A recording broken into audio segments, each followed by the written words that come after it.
36 जिल्हे, 36 बातम्या. News G9 Maharashtra. उत्तर तुमच्या प्रश्नांची.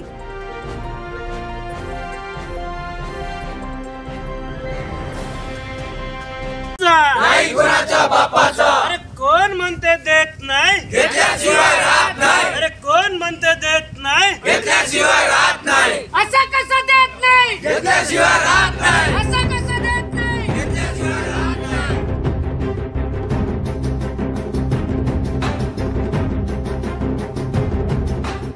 महाराष्ट्र राज्य संगणक परिचालक कर्मचारी संघटनेच्या वतीने संपूर्ण राज्यभर विविध मागण्यांच्या पूर्ततेसाठी काम बंद आंदोलन सुरू असून आंदोलनाचा पहिला टप्पा म्हणजेच राज्यातील सर्व पंचायत समिती समोर एक दिवसीय धरणे आंदोलन आयोजित केले असून आपल्या विविध मागण्यांसाठी शासनाचे लक्ष वेधण्यासाठी पंचायत समिती चिखलदरा समोर तालुक्यातील सर्व ग्रामपंचायत येथे कार्यरत संगणक परिचालकांनी एक दिवसीय लक्षवेधी आंदोलनात सहभाग नोंदवलाय. शासनाने आतापर्यंत संगणक परिचालकांना दिलेले कोणतेही आश्वासन न पाळल्यामुळे संगणक परिचालकांना ग्रामपंचायत स्तरावर कर्मचारी दर्जा आणि किमान वेतन देणे तसेच 20,000 रुपये मासिक मानधन देणे, टार्गेट सिस्टीम रद्द करणे या प्रमुख मागण्यांसाठी 8 नोव्हेंबर 2023 रोजी राज्यातील सुमारे 28,000 ग्रामपंचायतमध्ये काम करणाऱ्या सर्व संगणक परिचालकांनी 20 नोव्हेंबर या रोजी प्रत्येक पंचायत समिती समोर एक दिवसीय लक्षवेधी आंदोलन सुरू केले असून जोपर्यंत संगणक परिचालकांचे प्रश्न मार्गी लागणार नाहीत तोपर्यंत संपूर्ण राज्यभर संगणक परिचालक यांनी बेमुदत काम बंद आंदोलन पुकारले. याबाबत सविस्तर वृत्त असे की संग्राम आणि आपले सरकार सेवा केंद्र प्रकल्पाच्या माध्यमातून मागील 12 वर्षांपासून ग्रामपंचायत स्तरावर संगणक परिचालक प्रामाणिकपणे काम करत असताना शासनाने संगणक परिचालकांना ग्रामपंचायतीच्या सुधारित आकृती बंधात कर्मचारी दर्जा आणि किमान वेतन देणे, कर्मचारी दर्जा आणि किमान वेतन मिळेपर्यंत मासिक 20,000 मानधन देणे या प्रमुख मागण्यांकडे शासनाने अनेक वेळा लेखी आणि तोंडी आश्वासन देऊन सुद्धा दुर्लक्ष केले. सुधारित आकृतीबंधाची फाईल जाग्यावरच असून अनेक जिल्हा परिषदेकडून अभिप्राय दिलेला नसल्यामुळे हा शासनाचा आणि प्रशासनाचा वेळकाढूपणा असल्याची भावना संगणक परिचालकांमध्ये असून एकीकडे कर्मचारी दर्जा आणि किमान वेतन द्यायचे नाही आणि दुसरीकडे महागाईच्या काळात केवळ 6,930 रुपये मासिक मानधन तेही केव्हाच वेळेवर मिळत नाही. ग्रामस्तरावर काम करणारे ग्रामपंचायत कर्मचारी, आशा वर्कर, अंगणवाडीताई सेविका तसेच पोलीस पाटील आणि कोतवाल यांच्या मानधनात वाढ झाली असून संगणक परिचालकांनीच काय पाप केले अशी भावना संगणक परिचालकांच्या मनात आहे. हे सर्व कर्मचारी आमचे सहकारीच असून त्यांना वाढ झाली आहे यात आम्हाला आनंद आहे, परंतु शासनाने संगणक परिचालकांच्या प्रश्नाकडे दुर्लक्ष केले. यावरून टार्गेट सिस्टीम लागू करून संगणक परिचालकांना कंपनीकडून मानसिक त्रास देणं सुरूच आहे. त्यामुळे 8 नोव्हेंबर 2023 पासून राज्यातील सर्व संगणक परिचालक बेमुदत संपावर गेले असून जोपर्यंत मागण्या मान्य होणार नाहीत तोपर्यंत हे काम बंद आंदोलन सुरूच राहणार असल्याचं चिखलदरा तालुक्यातील संगणक चालकांनी आमच्या प्रतिनिधी यांच्याशी बोलताना सांगितलंय. शासनाने संगणक परिचालकांचा अंत न पाहता निर्णय घेण्याचे त्यांनी आवाहन केले, अन्यथा मागणी पूर्ण न झाल्यामुळे यापुढील आंदोलन तीव्र स्वरूपाचं करणार असल्याचं संघटनेच्या वतीने कळवण्यात आलंय. या आंदोलनाला जिल्ह्याचे खासदार नवनीतजी राणा यांच्या वतीने तालुका अध्यक्ष राजेश वर्मा, मेळघाटचे आमदार राजकुमार पटेल, उपसरपंच संघटनांचे विनायक भाऊ येवले, राजेश सेमलकर आणि अन्य संघटना यांनीही या सर्व मागण्या रास्त आहे आणि त्यांच्याकडून जे मदत होईल ते करणार आणि आम्ही आपल्यासोबत असल्याचं म्हटलंय असा पाठिंबा त्यांनी यावेळी दिलाय. नमस्कार, मी विश्वनाथ शनवारे, ग्रामपंचायत जांभलियार ऑपरेटर. मागील 2011 पासून मी संगणक परिचालक म्हणून ग्रामपंचायत येथे नियुक्त आहे. पहा, 2011 पासून आमच्यावर कसा अन्याय घडत आहे. जेव्हा 2011ला 30 नोव्हेंबर 2011ला आमची जॉईनिंग झाली तेव्हा आम्ही अल्पशा अशा तुटपुंज कामावर चेकद्वारे आम्हाला 1,500 रुपये भेटत होता आणि त्या 1,500 रुपयामुळे आम्ही त्यात आमचं समाधान न होतं तरी बी आम्ही त्याच्यात काम करत होतो की बा चला आज उद्या आपलं यात भविष्य बनेल, भविष्य निर्माण होईल. पण तो आमचा कधी आजपर्यंत तो आमचा स्वप्न पूर्ण बंगला. जसा आता आपण पाहिलं काल आपला वर्ल्ड कप झाला, त्या वर्ल्ड कपात जसं आपलं स्वप्न भंगला त्याचप्रमाणे आमचं 2011 ते 2011 पासून आमचं स्वप्न भंगत आलेलं आहे. तर आमचे मित्रमंडळी जे आहेत ते अल्पशा अशा कमी पेमेंटमध्ये हे पूर्ण काम आजपर्यंत करत आहे. त्यामध्ये पहा, ग्रामपंचायत ऑपरेटर म्हणून आम्ही जेव्हा नियुक्त झाले तेव्हापासून ऑनलाईन जे कामं आहेत ते आम्ही ऑनलाईन कामं अशा परिस्थितीत काम करत आहे की कधी अशा नेटवर्क नसताना आम्हाला रात्रंदिवस एखाद्या टेकड्यावर जाऊन जिथं कव्हरेज असते तिथं आम्ही जाऊन काम करतो. त्यानंतर जिथं रेंज असते तिथं आम्हाला जाऊन काम करावं लागते. आणि तरी पण आम्हाला पगार जे आहे ते असं म्हणजे असं वाटत नाही की आमच्या हातात कधी पगार आला.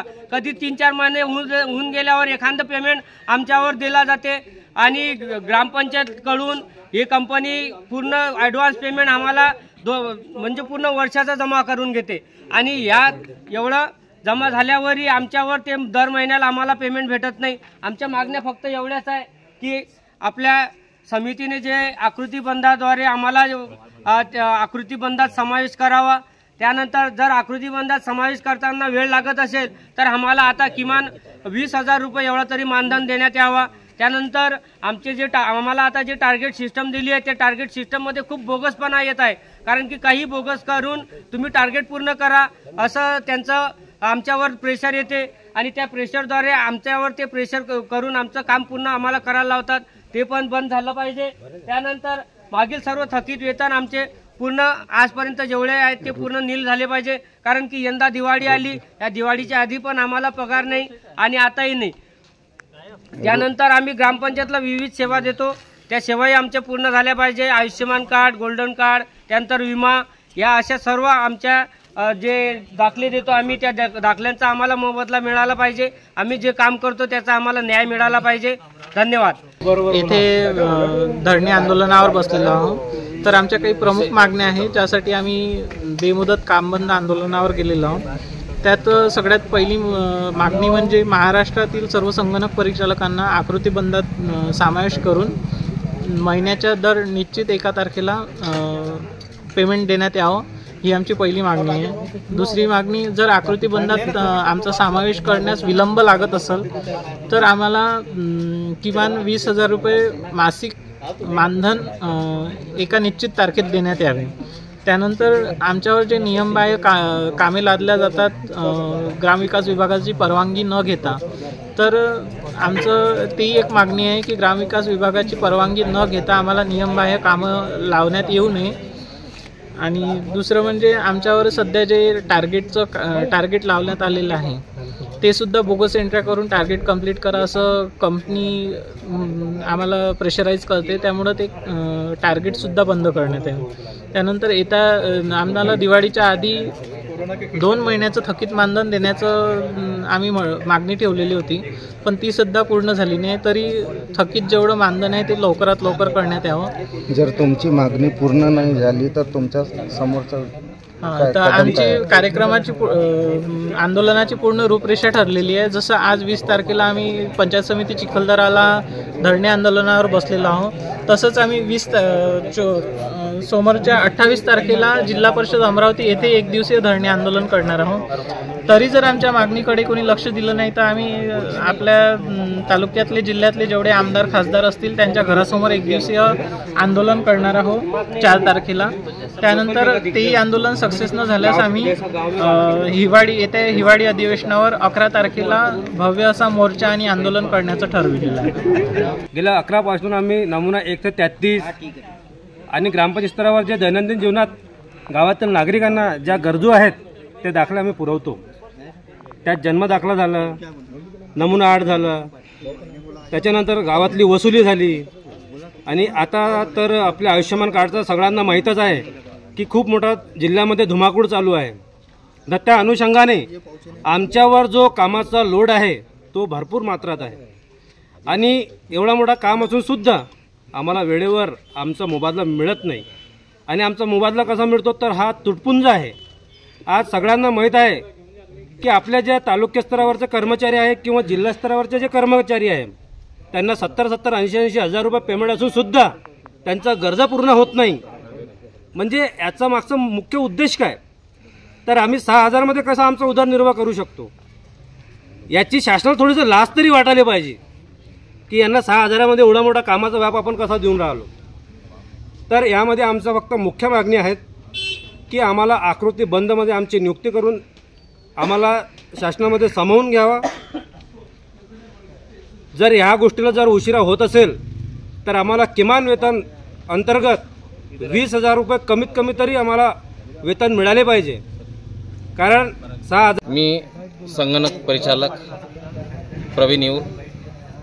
मी शासनाला एकच म्हणू इच्छितो, बरेच पदाधिकारी साहेब बरेच कार्यकर्ते नेहमीच म्हणत असतात की संगणक परिचालक हा कुठल्या प्रकारचं काम करत नाही, पण ऑनलाईन काम ऑफलाईन असो, आरोग्य विमा असो, आरोग्य हेल्थ कार्ड असो, आभा कार्ड असो, पीक विमा असो 1 रुपयात, यामध्ये कुठल्याही प्रकारचं कुठल्याही मोबदल्याचं कुठल्याही प्रकारची अपेक्षा न करता रात्री बेरात्री ही कामं करतात आणि त्यांना त्यांचा मोबदला नुसतं 6,930 रुपये. इतक्या अल्पशा मोबदल्यात मी शासनाला विनंती करतो की त्यांनी एका कुटुंबाला किमान एक कुटुंब म्हणजे पती पत्नी आणि मुलगा यांचं कुटुंब जरी चालून दाखवलं तर मी शासनानं दिलेला बिना मोबदल्यात काम करायला तयार आहे. फक्त शासनाने एका कुटुंबाला 6,930 रुपयात त्याचं घर त्याचं कुटुंब एका महिन्याकरता चालून दाखवावं, हीच माझी शासनाला विनंती है. और हमारे ट्राइबल एरिया में क्या परेशानी है वो ट्राइबल एरिया में रहने वाले को मालूम है. एसी में बैठ के वहीं से अनुमान लगाना ये गलत है. जो संगणक परिचालक है वो आज हमारे मेलघाट में जो भी काम कर रहे हैं, सबको ऐसा लगता है कि भाई ये संगणक परिचय हमको दिखते ही नहीं, ये तो ग्राम पंचायत में आते ही नहीं. जहाँ अगर ग्राम पंचायत में नेटवर्क नहीं है तो वो ग्राम पंचायत में रह के कोई फ़ायदा नहीं है. उनको जहाँ पे नेटवर्क है वो जगहों पे जाना पड़ता. इनके जो मांग है वो रास्ता मांग है और इनके मांग के लिए मैं समर्थन करता हूँ. न्यूज G9 महाराष्ट्रासाठी प्रतिनिधी नितीन वरखडे, चिखलदरा.